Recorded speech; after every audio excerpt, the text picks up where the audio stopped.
Hello, कसे आहात सगळे?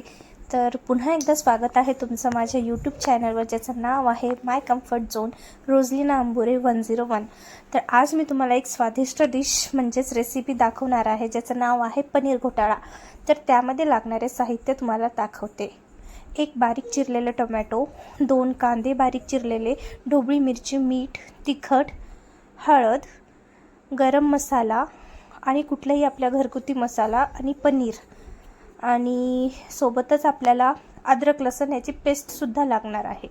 सो इथे मी कढाई तापवत होते आणि कढाई तापवल्यानंतर चांगल्यापैकी तेल गरम करायला ठेवलं होतं.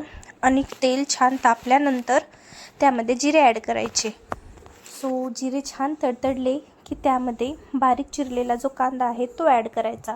तो चांगला फ्राय होऊ द्यायचा आणि त्याच्यामध्ये सोबतच अद्रक लसूणचा पेस्टसुद्धा ॲड करायचा कांद्यामध्ये. मी चिमूटभर मीठ टाकलं. असं म्हणतात की मीठ टाकल्यानंतर कांदा लवकर फ्राय होतो. सो म्हटलं चला आपण पण ट्राय करून बघूया. आणि इथे ग्लासमध्ये पाणीसुद्धा घेतलं होतं, जे मी भाजीमध्ये ॲड करणार होते.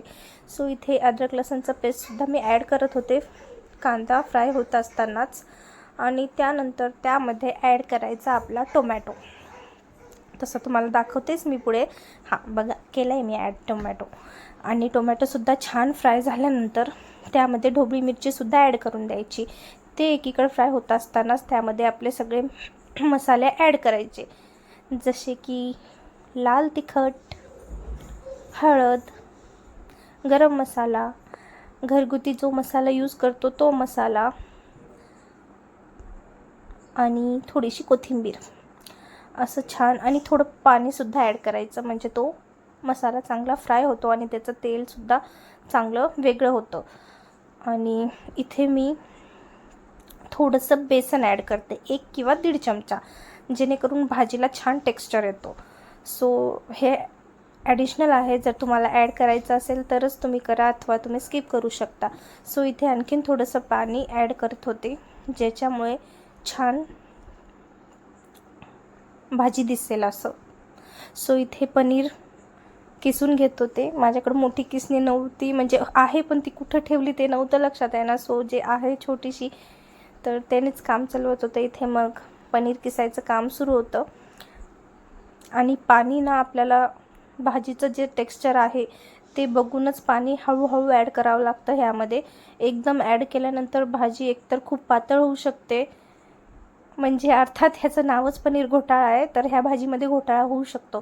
त्यामुळे पाणी आपल्याला लागल तसं, वाटेल तसंच ॲड करायचं थोडं थोडं.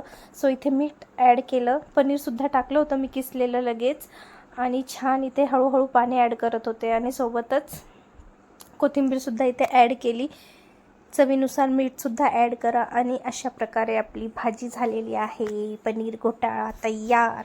सो दिसायला इतकी छान जशी दिसते तशीच खाण्यासाठी पण ह्याचा टेस्ट खूप छान ॲड होतो. आणि इथे मी छोटे छोटे चीजचे जे स्लायसेस असतात ते सुद्धा ह्यामध्ये ॲड केलेले आहे लास्टला गार्निशिंगसाठी. त्यानंतर मस्त गरम गरम पोळी.